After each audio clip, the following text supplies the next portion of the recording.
everybody else. And how many immigrant Uber cab drivers at the very bottom of the gig economy the Democrats created are listening to Fox News on the radio? You ever notice that? If you haven't, then you're not an Uber, because they are. And those are exactly the kind of people the Democrats claim they represent, but instead they've ignored for the past 4 years and yelled about Russia, Russia, Russia. Now, privately, some Democrats know they need to figure this out right away. On a call with other Democrats yesterday, Abigail Spanberger, she's an elected member of Congress from Virginia, made that clear. I think that we need to be pretty clear about the fact that Tuesday, from a congressional standpoint, it was a failure. It was not a success. We lost members who shouldn't have lost. So we need to not ever use the word socialist or socialism ever again. Because while people think it doesn't matter, it does matter. And we lost good members because of that. And if we are classifying Tuesday as a success from a congressional standpoint, we will get torn apart in 2022.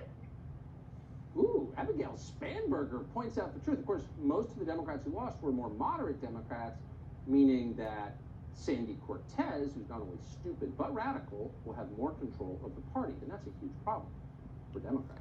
Spanberger went on to point out that most voters, meaning people who don't live in gated communities or have security guards like Nancy Pelosi, don't want to, quote, defund the police. Another Democrat on the call agreed with Spanberger. Will the party acknowledge this? Brian Dean Wright is a former CIA officer. We're happy to have him on tonight, longtime Democrat. Brian, thanks so much for coming on.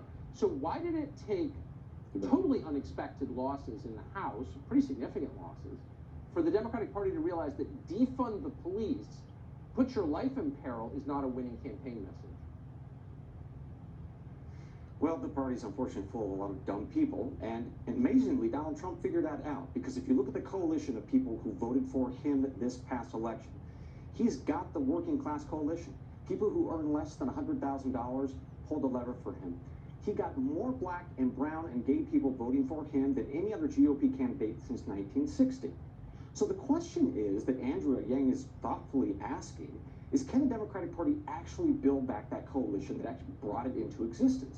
The answer isn't just no, but hell no, Tucker. And there are 4 reasons why. Let's talk about the first. In 2016, when Trump won, Democrats had this soul-searching conversation for why they lost. And they came up with a number of reports, and one of them, right, and I love this, I'll read this sentence: the lack of diversity in consultants that we hire contributed to our loss. That's right. Identity politics was the solution, right? So it's the consultants, how swampy of an answer, right? But look, they took that answer and they actually adopted it as their belief system, as a rhetoric. We got white man bad stuff, racial divisions and rhetoric, and then they sprinkled in some Marxism and a little bit of America's terrible and bad and awful, right? That's what we got for 4 years, which is then the second issue. What does the leadership of the Democratic Party believe? Right? We know that Tom Perez, the chair of the DNC, said that Ocasio-Cortez and her socialism, true story here, said that she is the future of the party. Show me one damn Democrat over the past 4 years who said that's wrong. Pelosi didn't. She was on Rolling Stone magazine, you know, buddied up next to her with Ocasio-Cortez and Ilhan Omar, rabidly anti-Jewish.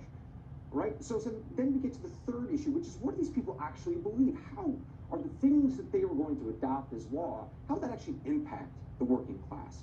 You and I have talked a lot about on this program immigration.